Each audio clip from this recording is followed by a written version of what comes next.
Have you ever wondered how your actions toward your parents today will shape the way your children treat you tomorrow? It's easy to get caught up in the busy rhythm of life, but as we grow older, the importance of how we care for our elders becomes crystal clear. In this video, I'll take you through a deeply personal story of regret, reflection, and ultimately, the power of compassion. Why should you watch until the end? Because this isn't just about family. It's about the choices we make that define the kind of legacy we leave.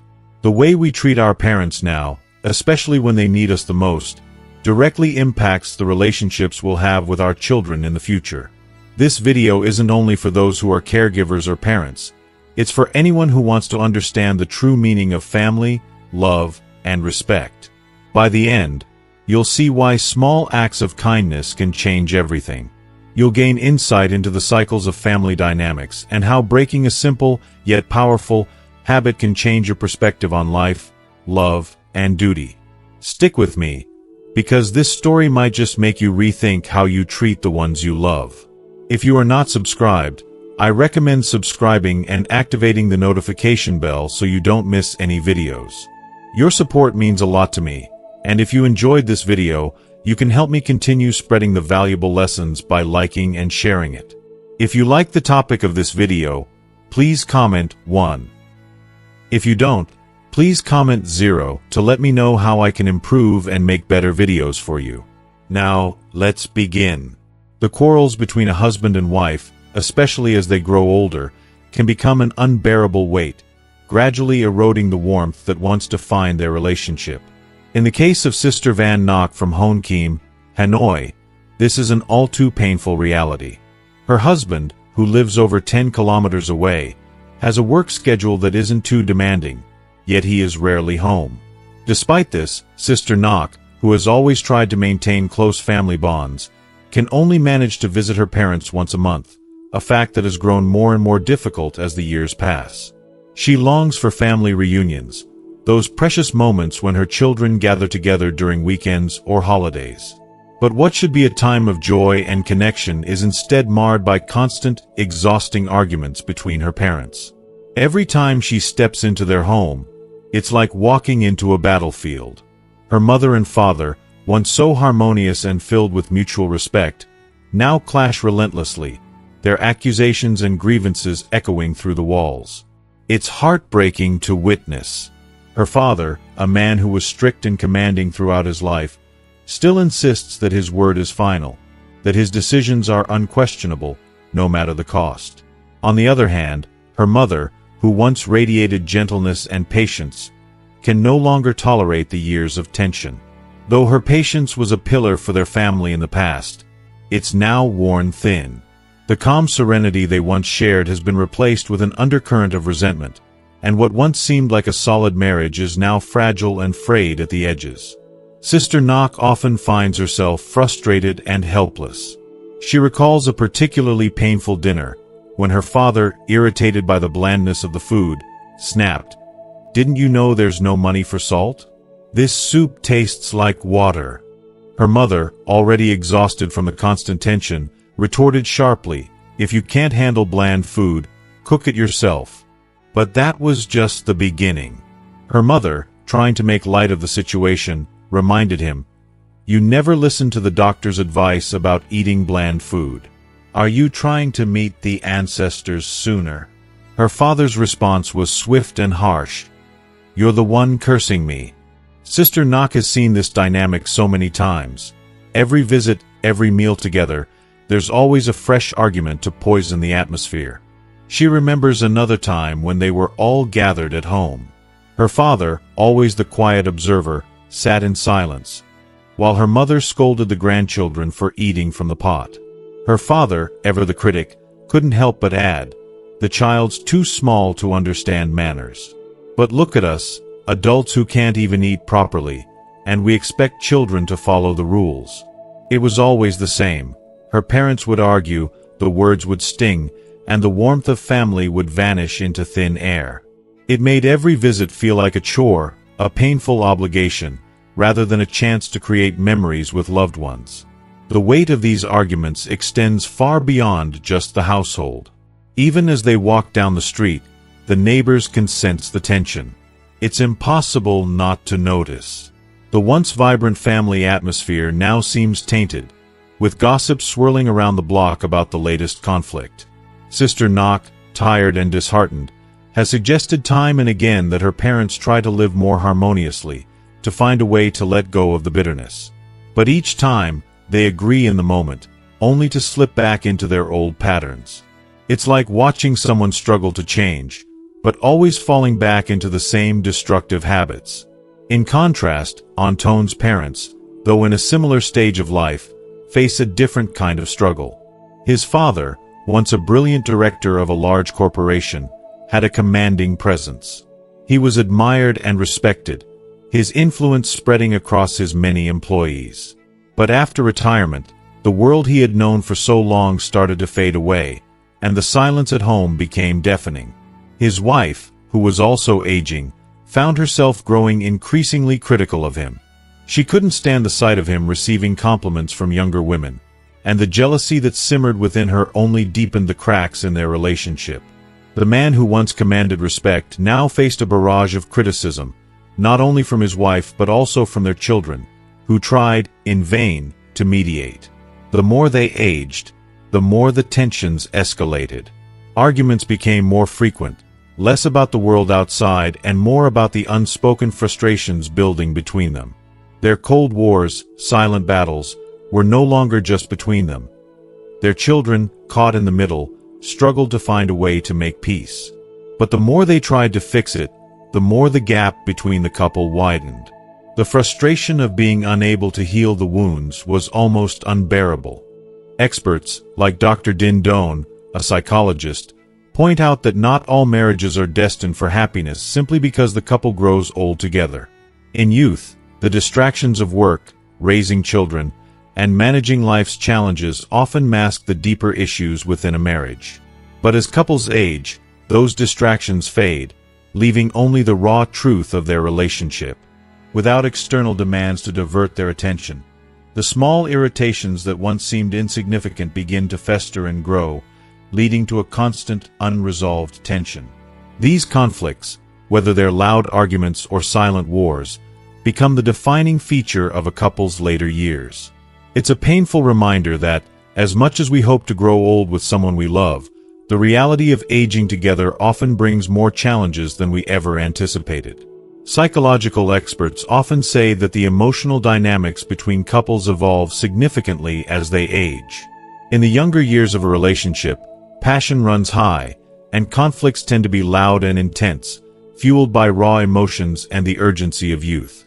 These arguments are often fiery, unrestrained, and dramatic. But as we age, something profound shifts. The passion doesn't burn as brightly, but a deeper understanding, forged by years of life experience, begins to replace the intensity. In older age, disputes between spouses are quieter and more subdued. They don't erupt into loud, explosive fights anymore. Instead, they often take the form of cold wars, silent standoffs where communication slows down, and spouses may avoid each other altogether, not wanting to say anything that could make things worse.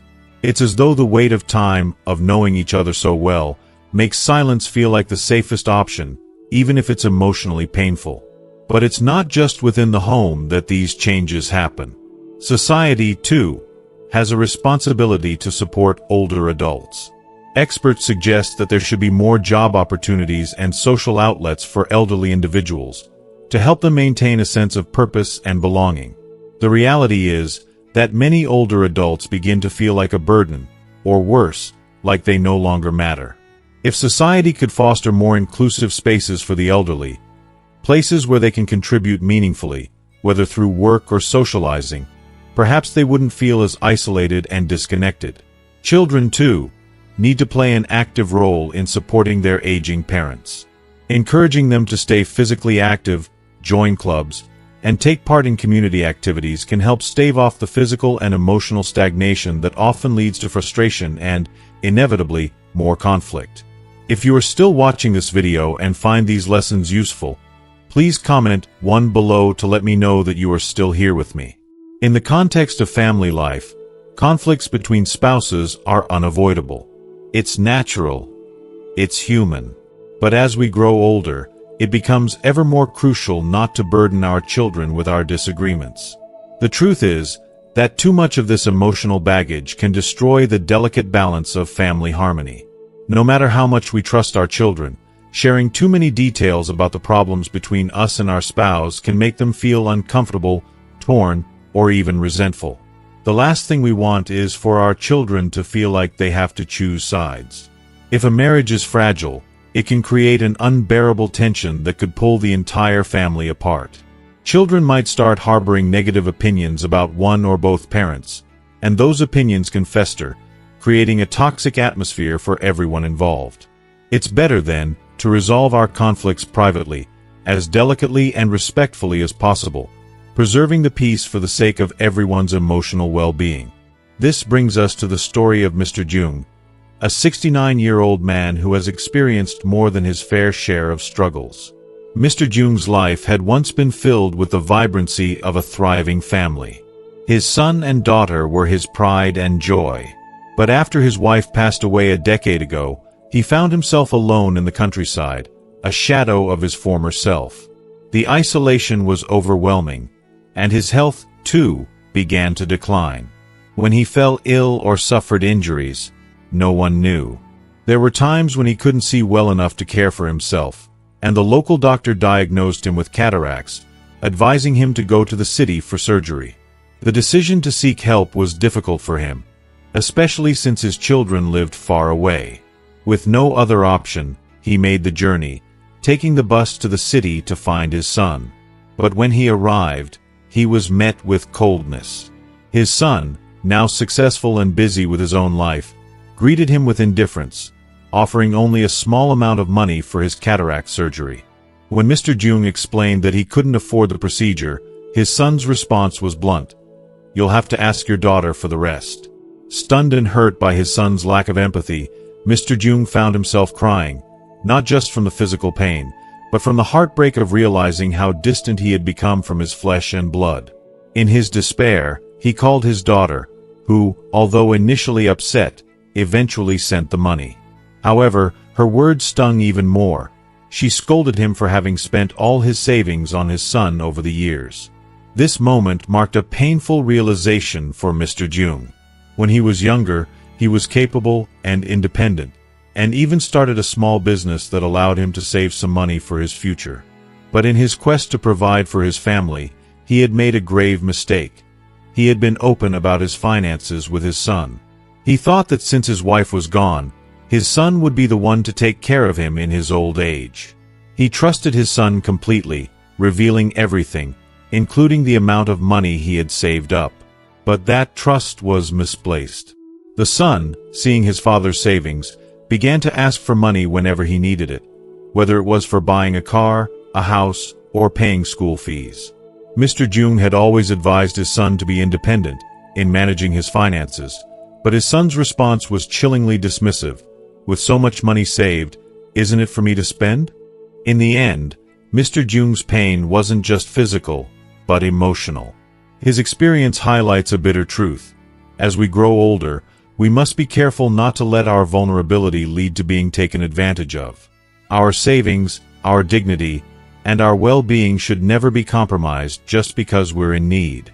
Mr. Jung's story is a heartbreaking reminder that sometimes, the ones we trust the most can be the ones who hurt us the most. It also serves as a cautionary tale to all of us. We must set boundaries, not just with others, but also with ourselves, to protect what we've worked so hard for, and to protect our emotional health in the process. Mr. Duong found himself in an incredibly painful situation, one that had quietly been brewing under the surface for years. On the outside, it may have seemed like a simple case of family dynamics, but the deeper emotions at play cut to the very heart of his sense of self and dignity. His daughter, despite all the love and care he had given her, was bitterly upset with him. She accused him of favoritism, of showering all his resources and attention on his son, leaving her feeling abandoned, overlooked, and unimportant. She expressed her frustration in ways that cut deeper than mere words. It was a resentment born of years of unmet expectations, of feeling like the one who never quite measured up. The emotional toll on her was undeniable, and Mr. Duong couldn't help but feel the weight of her anger. It was a conflict that, as painful as it was, seemed almost inevitable. What Mr. Duong had never expected, what no parent should have to face, was the devastating reality that his son, the very one he had sacrificed so much for, would one day turn his back on him. After spending every last bit of his father's hard-earned savings, he distanced himself. It wasn't just neglect that followed, it was resentment. When Mr. Duong fell ill or made what his son deemed careless financial decisions, the son's attitude turned from indifference to bitterness. What was meant to be a gesture of love and trust, revealing his entire savings to his son, had instead become his greatest regret. It was a decision that had cost him not only his financial security but also his peace of mind, and his sense of trust in the very people he had hoped would care for him in his later years. As time passed, Mr. Duong came to understand a harsh truth. Family bonds, no matter how strong they once seemed, can indeed reach their breaking point. We are often told that blood is thicker than water, and that family ties are unbreakable, but the reality is far more complex. For some, blood doesn't translate into love or loyalty. It becomes a tool for exploitation.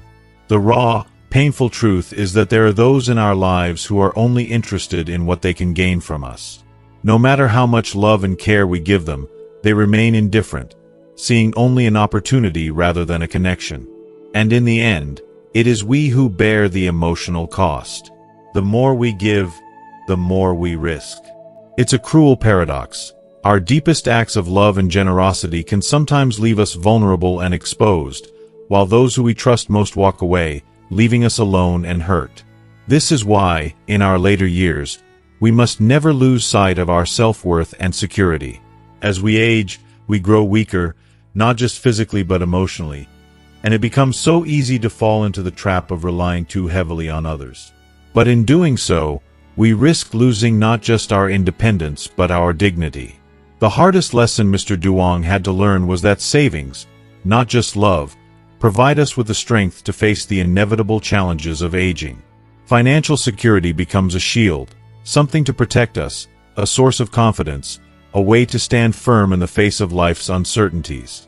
There is a quiet power in having a safety net, especially when we no longer have the strength or energy to fight battles we never imagined facing. But when we place all our trust and all our resources into the hands of others, we are often left exposed, vulnerable, and unprotected. We are vulnerable not only to physical harm but to emotional betrayal. Mr. Duong's experience is a painful reminder of just how fragile those ties can be. It's crucial to hold on to some semblance of independence, some savings, some reserves, because they allow us to retain control of our lives. They are the only thing that can offer real protection in a world where relationships, even familial ones, can sometimes fail us. If we're fortunate enough to have children who understand, who treat us with respect, and who never allow money to stand between us, then we may not face this hardship.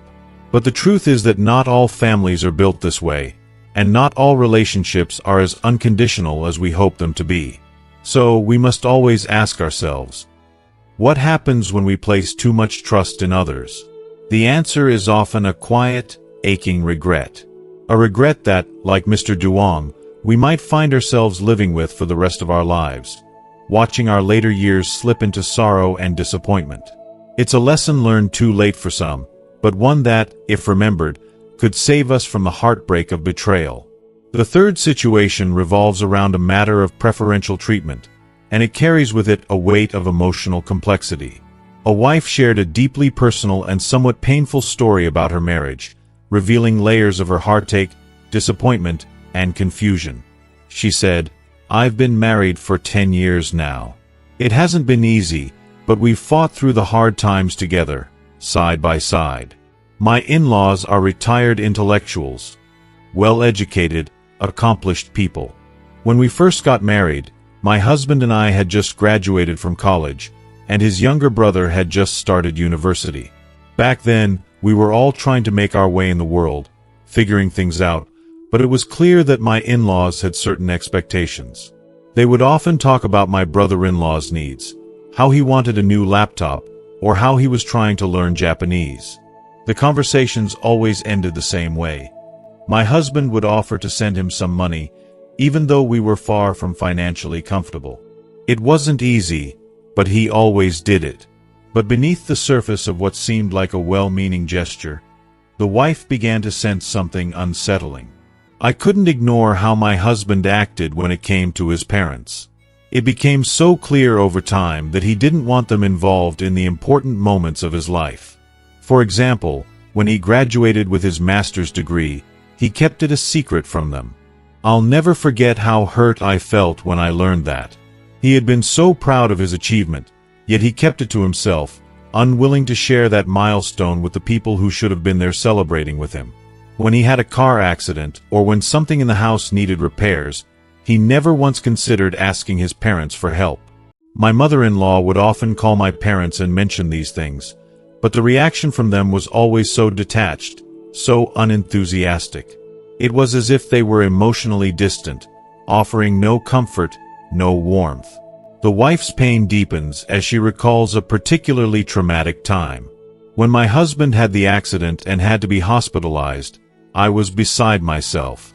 His parents came, but only as distant visitors. It felt like they were strangers, coming and going without ever offering the love and support he so desperately needed. But the true test came when our child became seriously ill, life-threateningly so. My husband, in a moment of utter desperation, turned to his younger brother for help. But instead of leaning on his parents, he completely cut off communication with them, declaring, "I can only deal with this on my own." This was the moment when the wife's emotions became a tangle of love, concern, and frustration. She still believed that, deep down, her husband's parents cared for him. I know my husband is deeply wounded, and I can understand why he keeps them at arm's length. His relationship with his parents is strained, and his pain runs deep. But I also believe my in-laws do care, even if they don't always show it in the way they need them to. They may seem indifferent at times, but I can't believe they're entirely to blame for this estrangement. Maybe there's something I can do to help heal this rift. But where do I even begin? Her story is a reflection of a much larger, universal truth: the painful reality of familial favoritism.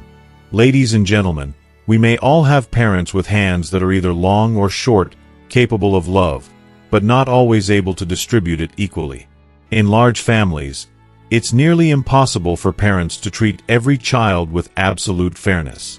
One child may always seem to get a little more attention, a little more love, a little more of everything. And while favoritism in itself may not seem like a huge issue at first glance, it quietly builds walls between siblings. It creates a fracture, a tension that begins to feel unresolvable, and it begins to strain the very foundation of family ties.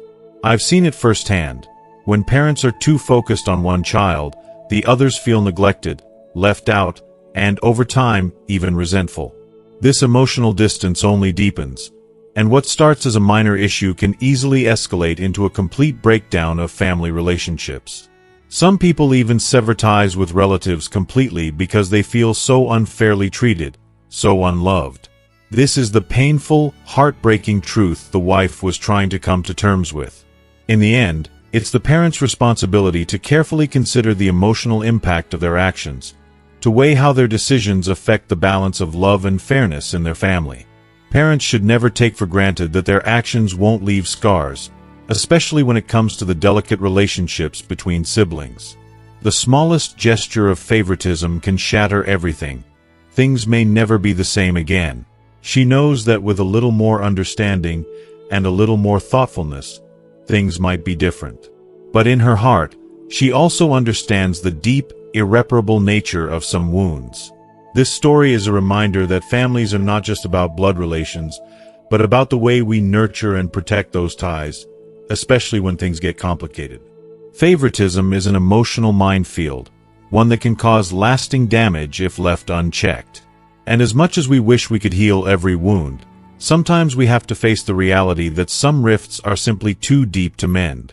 In the closing part of today's program, I want to share a deeply moving story about a man who entered our lives as a stepfather. He was well past 50 when he married my mother, and to be honest, he wasn't anything extraordinary. There was nothing particularly remarkable about him, except for his culinary talents and the sheer sincerity of his heart. But as I spent more time with him, I began to truly understand the meaning of the word family in a way I never had before. If you are still watching this video and find these lessons useful, please comment 2 below to let me know that you are still here with me. 3 years after their marriage, he came to visit me at my house.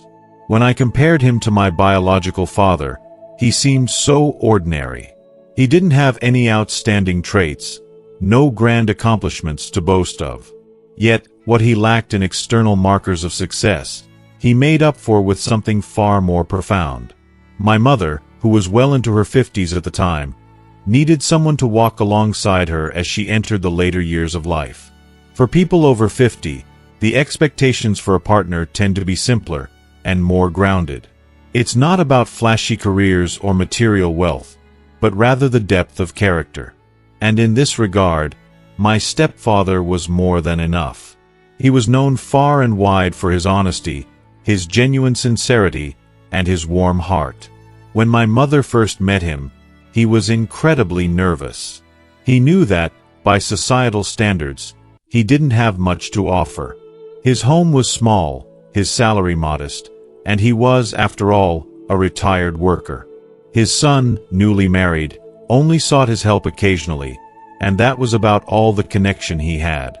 In truth, my mother had only agreed to meet him out of courtesy to a matchmaker. She didn't have high hopes. But despite his nerves and lack of worldly possessions, he was real with her. He didn't try to impress her with things he didn't have. Instead, he offered her something far more valuable, an open, honest heart. After their first meeting, he invited her to his home for a simple meal. His words were humble, even self-deprecating. "I know you have everything you need, and I'm not bringing anything grand to the table. But let's try, just see where this goes. Please, stay for a meal. I'm not rich, but I can make you something nice." His sincerity in those words struck a chord with my mother, and she agreed to stay. That afternoon, he prepared a humble bowl of soup made with 4 different vegetables and a dish of pumpkin that was simple yet incredibly special.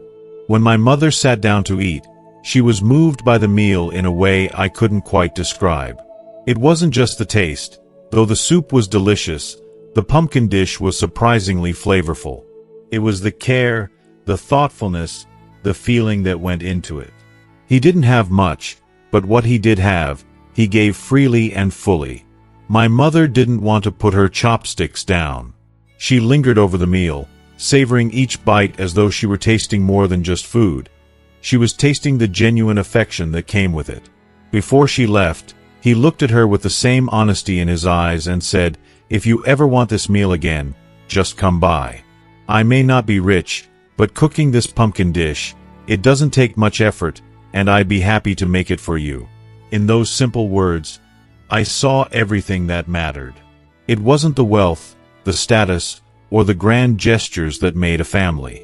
It was the quiet, everyday acts of kindness, the willingness to give whatever little you have to make someone feel cared for.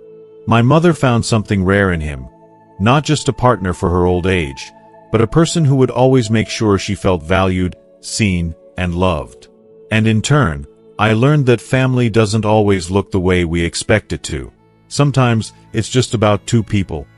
Ordinary, yes, but filled with extraordinary care for each other. Later on, my mother met several other men, each of whom had better circumstances than him. They were all more well-off and more established, but in the end, my mother still chose him. Looking back now, I realize the reason was somewhat selfish, in a way that even I couldn't entirely understand at the time. She had spent half her life serving and caring for my father, nurturing him, managing their household, and enduring the hardships that came with raising a family. It was a kind of devotion, an unspoken sacrifice that marked the years of her life. But now, with my father gone, my mother wanted something for herself. She wanted to be the one receiving care for a change, to feel cherished and attended to, without always giving. Perhaps that's what drew her to him in the first place. Not just his kindness, but the idea that he might offer her the peace and attention she so desperately deserved. And so, they became a couple. I can't quite say I was thrilled about it. But on that day, we all sat together, him, my mother, and I, alongside his 3 sons. I arranged the meal at a 5-star hotel, and though outwardly it was to show respect to him, to acknowledge his place in my mother's life, the deeper truth was that I was showing off. I wanted to flaunt my status, to prove that I could offer my mother the finer things in life, to make her feel important. As we left the hotel, he gently said to me, his words laced with quiet sincerity, "From now on, we are family. I'm your father now. If you ever want to invite your father for a meal." It hit me like a wave. For a moment, I just stood there, feeling a strange mixture of discomfort and sadness. I looked at him, and I saw a man who had nothing but goodwill, a man who only wanted to connect and show affection. Yet, at that moment, his words exposed something in me I wasn't proud of. It was enough to simply sit in one of those humble roadside eateries where my real father could feel comfortable. He didn't need the luxury of a 5-star hotel, where he could never relax fully, always aware of the cost and the expectations. My real father would have preferred the warmth of something simple, something that didn't make him feel like a guest in his own life. But here I was, parading my pride, caught in a game of superficial gestures that somehow felt more like a performance than a genuine connection. His words stung. They had this quiet power that made me feel like a child caught in a lie. Like an adult tempting a child with candy, knowing that it wasn't about the candy, but the power of the gesture itself.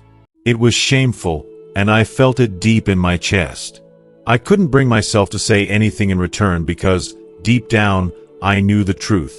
He had taken such good care of my mother. Each time she saw me, she would smile and say she needed to lose weight, but there was this unmistakable joy in her voice, a lightness in her step that hadn't been there for years.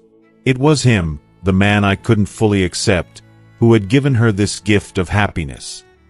He was the one cooking meals for her, lovingly preparing dishes that brought her joy, and it hurt to admit how well he had done it. I remember a moment when we were eating together. I couldn't help myself, I told my wife. Next time Uncle makes food, you should stay by his side and learn a little. As the words left my mouth, I noticed the way my wife's face hardened. She looked uninterested, almost angry at the suggestion. She didn't care about learning to cook from him, and that hit me harder than I expected. Before I could feel too awkward, he quickly stepped in, his face a mix of humility and self-deprecation. "In my life, I've never done anything grand. I've only cooked a few dishes. It's your children who do the important things. Don't learn from me. But if you want to eat, come here anytime. The only thing worse than cooking is having no one to eat your food." It was a simple, innocent thing for him to say. Yet it was wrapped in so much humility, a humility that almost made me choke on my pride. That day, when we were leaving, he packed up a lot of food that he had cooked himself, insisting we take it home. He held my hand, his touch warm and sincere, and said, "Don't praise my cooking anymore. Honestly, when people say I have this skill, it makes me feel embarrassed. Men who can only cook, but can't do anything else, that can't be called a skill." On the drive home, I shared his words with my wife, trying to make sense of what he had said. She responded with a sharp, cynical tone. "A person like him is born to serve others. He's born to be willing to bow down to the ground. We're lucky. Now that he's old, he's like a royal consort." I could feel her contempt, and as I glanced at her, I realized how much of it was projected onto him. He was, in her eyes, just another man who existed to please others, to take up space without truly being seen. But for me, as I drove in silence, I didn't feel sorry for him. No, I was ashamed. Because despite all his kindness and care, he was still an outsider, and I wasn't ready to let him in. I wasn't ready to accept his affection as something real. The pride in me, the pride I'd built over the years, stood in the way of seeing him for who he truly was. A man who had given up his own life to make my mother's better. Yet, somehow, I remained distant. And that emptiness inside me, this hollow space where the connection should have been, seemed only to grow larger, even as he quietly filled my mother's life with love. The following day, I moved into a new house, a fresh start, yet one weighed down by a quiet sense of expectation. My mother and he came to help with the age-old tradition of heating the bottom of the pot, a symbol of warmth and hospitality, an act I had come to associate with care, devotion, and the familiar rhythm of family life. He approached it meticulously, with a kind of reverence, ensuring that every detail was attended to, every task carried out with quiet precision. There was something so tender in the way he moved, as though every action was a testament to how much he cared, how much he wanted to make sure we were all settled in this new chapter. But when it was time for the meal, something strange happened. He didn't take his place at the seat reserved for the elders, that sacred spot where he had always sat with quiet pride. We looked around, confused, calling for him, but he was nowhere to be found. A strange unease settled in my chest as I tried calling him, only to be greeted with the hollow silence of an off phone. It felt deliberate, like he had timed his absence just perfectly so that once the guests were gone, he could quietly return, carrying the neatly packed leftovers he had prepared, wrapped in a box to take home. My mother, bless her, didn't want him to feel the sting of rejection. She felt sorry for him, even though he had always seemed so self-sufficient. When she spoke to him later, his words pierced me. He told her in that quiet, almost broken voice, "Don't feel bad. I can't stand seeing waste. If I do, that's when I feel bad. I've worked hard for everything. Money, my name, none of it comes easily. We can't help the kids with much, so we have to save as much as we can for them." His words carried a weight that dug deep into my heart. He wasn't asking for pity, but his quiet, stoic acceptance of his hardships, of the life he had built, made my mother feel guilty. She shared this with me, and as I listened to her over the phone, I felt an overwhelming surge of emotions. Compassion, confusion, and yes, even shame. I was ashamed of my initial judgment, ashamed of how I had viewed him as a simple figure in the background of our lives. But now, hearing his perspective, I couldn't help but feel a quiet reverence for him, a sense of gratitude that slowly, almost imperceptibly, turned into reliance. In the years that followed, he quietly continued to serve us in countless ways, repairing broken pipes, taking the kids to daycare, and picking them up when we were too caught up in the bustle of our lives. When my mother fell ill, he never once complained. He stayed up night after night, watching over her, caring for her with a tenderness I had never fully recognized until that moment. He only told us of it after she had recovered, as if it were no big deal, just another task he had quietly accepted as his responsibility. But then, just as life seemed to settle into a routine, he fell ill. It hit us like a thunderclap, leaving us reeling. One day, while taking my child to daycare, he collapsed, stricken by a stroke that left him half paralyzed and bedridden. It was as if the life had been drained from him in an instant. His once bright smile was replaced with a weakness I couldn't bear to see. He wept often, a man who had always carried the weight of his world with such quiet dignity, now crying over the money he was spending on medical bills, the very thing he had worked so hard to save, now slipping through his fingers. The hospital visits became a blur of sterile rooms and whispered concerns. My mother was his constant companion, caring for him with a patience and tenderness that only she could muster. We wheeled him around in a wheelchair, hoping that some small part of him could feel the comfort of being cared for, of being loved. But even as we did this, there was something in his eyes, an emptiness, that was haunting. And then, in the darkest moment of despair, he tried to take his own life. The razor blade in his hands was a quiet scream for relief, a final desperate plea for escape from the pain that had consumed him. We found him just in time, and he spent 5 agonizing hours in the emergency room, clinging to life, exhausted and broken. But what struck me most was the cruelty that followed. His son, the one who should have been by his side, was nowhere to be found. He barely visited, and eventually, his visits ceased altogether. Every time we called, his son would offer some excuse: business trips, meetings, things that kept him away. It was as if he had simply disappeared from his father's life, abandoning him in his time of need. If you are still watching this video and find these lessons useful, please comment 3 below to let me know that you are still here with me. And then, my mother, my strong, independent mother, proposed something that stunned me to my core. She said she wanted to break up with him. They had never registered their marriage, just lived a life together for years. And now, at the end of it all, she felt she could no longer bear the responsibility of caring for him. "I'm old now," she said, her voice heavy with the weight of reality. "I can't take care of him anymore. I can't help you, but I also can't bring a disabled man into your home to be a burden on you." Her words struck me like a blow. I couldn't believe what I was hearing, but I knew it was the harsh reality. She was right. The demands of life, of caring for someone who could no longer care for themselves, were overwhelming. But it hurt. It hurt in a way I couldn't put into words. I didn't want my mother to be seen as the villain, and so, in a moment of painful clarity, I decided that I would be the one to break the news to him. It felt like the only thing left to do, but even as I prepared myself for the conversation, I knew it would change everything. As I stood by his bed in the sterile hospital room, I struggled to find the right words. The air felt thick with the weight of what I was about to say, but I knew it had to be done.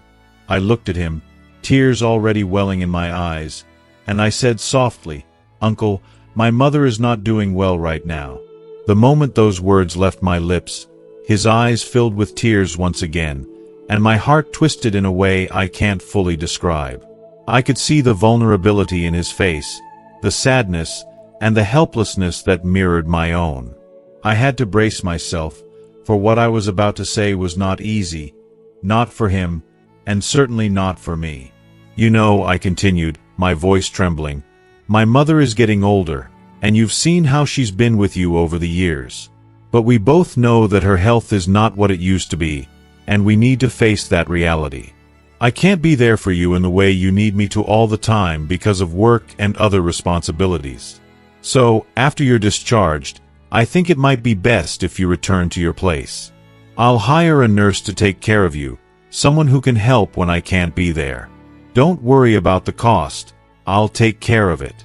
And I promise, I'll visit you as often as I can." The words felt heavy on my tongue, like a dagger wrapped in kindness. He stopped crying, his face calm but a touch resigned. He nodded repeatedly, almost too quickly, before speaking in a voice that broke my heart. "If that's the case, then that would be great. It really would. But you don't need to hire a nurse. Honestly, I can manage." His insistence on not needing help struck me, but I knew, deep down, that it wasn't just about independence, it was about pride. His pride. I left the hospital feeling a whirlwind of emotions. My heart was torn between relief that the conversation was over, and a deep, gnawing sense of guilt that had already started to settle in. Was this the right decision? Had I made the right choice for him, for my mother, and myself? I couldn't tell. I immediately set everything up. I hired the nurse, paid for a year of care up front, and arranged for workers to renovate his house, making it safer for him to live alone. I didn't do it for him as much as I did it for my peace of mind.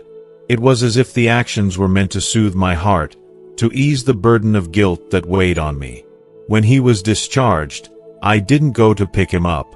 Instead, I sent a driver from my company. It felt detached, distant, but practical. When the driver returned, he relayed a message that softened the edges of my guilt, just a little. Uncle had asked him to thank me, saying that even his son hadn't done for him what I had. Those words stuck with me. Comforting, yes, but also heavy. A son had failed him, and in some way, I had stepped into that void. I couldn't help but wonder if, in the end, my actions had truly alleviated his loneliness, or if they simply masked it with a coat of practicality. But that small comfort didn't last. The first signs of the cold spring days hit us, and the absence of Uncle during the new year was like an open wound in our family. The house felt emptier and quieter, and no amount of decorations or food could fill that void. We sat at a 5-star hotel for our New Year's Eve dinner, surrounded by elegance and warmth, but I could feel the emptiness in the air, a hollow space where our togetherness used to be. As we drove home, my son asked quietly, "Why can't Grandpa come home for the new year?" It was a simple question, but it cut through me like a knife. My wife immediately shushed him, but my son persisted, his voice more insistent this time. "Why can't Grandpa come home? He's all alone." His words rang in my ears, raw and unfiltered, echoing the guilt that I had tried to bury. And when my wife slapped him in anger, the sting of her hand felt like it landed on my face. That slap wasn't just for our son. It was for me, for the choices I had made, for the distance I had put between us and Uncle. My heart sank. I couldn't look at my son without feeling the sharp ache of regret. From the rearview mirror, I saw my mother's eyes, red with unshed tears, and I knew in that moment, none of us were truly okay. It wasn't hard to see that it was the 30th of Tet, the night before the Lunar New Year. The holiday felt like a hollow shell, a ritual we were going through without the warmth that usually surrounded it. I thought back to the year before when Uncle had been at our house, when the laughter was genuine and the atmosphere warm. I missed that. I missed him. I missed the feeling of being a family, the kind of family that didn't let small misunderstandings tear us apart. How quickly things had changed. I wondered where Uncle Tuong was now. Was he alone? Was he even celebrating Tet, or had the loneliness swallowed him whole? Did he remember us, the family who had once been a part of his life? Or had our indifference pushed him into a space of isolation he couldn't escape? The thoughts haunted me. After the sound of the first spring drum echoed through the air, I couldn't take it any longer. I drove to his house. As I stood there, waiting for him to open the door, my heart was heavy with all the unsaid words, the quiet regrets, and the love I had failed to show him. When he finally opened the door, I saw him slowly walk toward me, his steps uneven, a limp in his gait. But despite the physical frailty, his face lit up with a smile. Yet his eyes were filled with tears. And in that moment, I understood the depth of what I had lost. I had tried to do the right thing, but sometimes the right thing isn't the easiest, and it doesn't always bring the peace we hope for. I walked into his cold, barren house, and as I stood there, the emptiness of it all crashed over me. The tears that had been threatening to fall finally broke free, streaming down my face. I couldn't hold them in any longer. This place, once filled with life, now felt like a hollow shell, and all I could think of was how much he deserved better. Without a second thought, I grabbed my phone and dialed his son's number, my anger seething through the receiver. I scolded him fiercely, words tumbling out in a whirlwind of frustration. How could he be so indifferent, so cold? After I hung up, I forced myself to focus on something, anything, that could bring a little comfort to Uncle in this harsh, heartless world. I began making dumplings for him, as I always had. I told the caregiver to come back and be with him for Tet. He shouldn't have to be alone.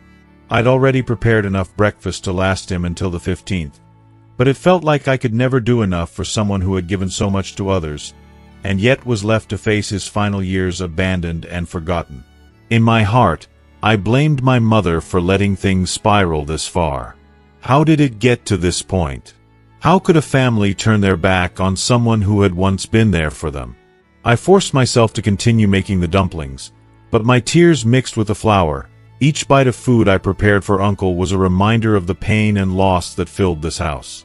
Those hot dumplings, still steaming in the cold air, were the only warmth left in his home on Tet. But even as they began to bring a little comfort, my heart felt heavier with every passing second. Every bite I made felt like a small but insurmountable act of defiance against a world that had given up on him. And with every tear that fell, I wondered if I had done enough. The next morning, the first day of Tet, I left his house in a daze, my steps unsteady from both the alcohol I'd consumed and the weight of what had just happened. I parked my car downstairs, feeling like a man lost in the quiet cold. The guilt inside me gnawed at me relentlessly. As I walked alone through the empty streets, I couldn't shake the feeling that I had failed in so many ways. That's when the phone rang. My wife. I answered, and before she could ask where I was, I snapped, "I'm at an old man's house, alone. Do you understand?" My voice cracked as I shouted. We're the kind of people who, when he could still walk, took advantage of him. Now that he's helpless, we just send him off. What happened to our conscience? How can we call ourselves decent, compassionate people when we've allowed this to happen? I despise myself for it. I was shouting at myself, at the world, at my inability to change things. I shouted until my throat felt raw and the guilt inside me became too overwhelming to bear. Then, in that moment of total exhaustion, when the last remnants of anger had burned out, I turned around without hesitation. I knew what I had to do. I walked back into that house and lifted him. Uncle struggled, confused, asking what I was doing. But I answered him firmly, "I'm taking you home, where you will be loved. No one can treat you like this. Not anymore." The look on my son's face when he saw us was the sweetest thing I had ever witnessed. He rushed to hug Uncle, asking for fish and dumplings, wanting to make him a superhero card. It was then I realized that maybe, just maybe, I was doing the right thing. Maybe love could still win. If you are still watching this video and find these lessons useful, please comment below to let me know that you are still here with me. But my wife was furious. She dragged me into the room, demanding, "Are you crazy? His son doesn't even care for him, and you're bringing him here." I didn't shout back. I simply looked at her, trying to find the words to make her understand. What his son does is his problem, not ours. We shouldn't use his actions as an excuse to abandon him, I said quietly. I don't ask you to love him like a father-in-law, but if you love me, if you understand me, you'll treat him like family. Because, in my heart, he is family. It's easy to turn away, to walk away from him. But I can't live with that regret. I can't live knowing that we didn't try. I just want peace of mind. That's all. When I shared the same words with my mother, she broke down, holding my hand tightly as if afraid I might slip away. "Son," she said, tears filling her eyes, "I never expected you to be so compassionate. I never expected you to care so deeply." And in that moment, I knew the weight of my decision was not lost on her. I took her hands in mine, trying to reassure her, to ease her fears. "Don't worry, Mom. I know this sounds harsh, but if one day you go before him, I will take care of him for the rest of his life. I will make sure he's not alone. With the way things are now, it's no problem. What's wrong with caring for one more person?" A short time later, my son came to me, his eyes serious, his little voice trembling as he asked, "Dad, please don't send Grandpa back. I'll take care of him. When you're old, I'll take care of you too."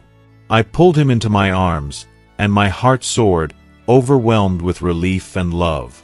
It wasn't too late. I hadn't failed him, not yet. I hadn't left an imprint of unfilial behavior on his heart. Grandpa was here, in our lives, to be loved, not to be discarded. I tried to lighten the mood, teasing my son to reassure him. "Do you understand what all this means?" And then I smiled, a bittersweet smile, as I reflected on the simple truth. Parents don't ask for much. They don't want grand gestures or impossible sacrifices. They only want a little kindness, a simple greeting, a quick check to see if they're doing okay. Maybe it's buying them a late-night snack, cooking them a small dinner, or tucking them in at night. It's offering them a warm coat when the cold sets in or helping them with gloves when they can't manage. These small acts, these tiny gestures of love, can mean more to them than we could ever understand. They make them feel warm, they make them feel seen, and they make them feel like they still matter. These are the things that can carry them through the loneliness of old age. And I swear, if nothing else, I'll make sure to do that. For him, and for all the people I love.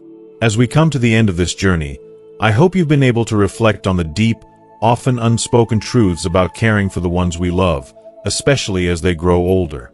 This story reminds us that family is not just about obligation, but about love, compassion, and choosing to be present in moments that matter most. We've seen how simple acts of kindness and empathy can change someone's world, and how, no matter what life throws at us, we have the power to make a difference with our actions. Now, I want to hear from you. What have you learned from this story so far? Is there a lesson that resonated with you deeply? Perhaps you've realized the importance of showing love and care in small but meaningful ways, or maybe it's the realization that our elderly loved ones need our attention more than ever. Whatever it is, I'd love for you to share one thing you've learned and will bring to practice in your own life. Leave your thoughts in the comments below. If you enjoyed this video, please leave a comment, and don't forget to like, share, and subscribe to our channel. Your support means the world to us, and we'll continue bringing you more stories and insights to help you live a more meaningful and fulfilling life. Thanks for watching, and I'll see you in the next video.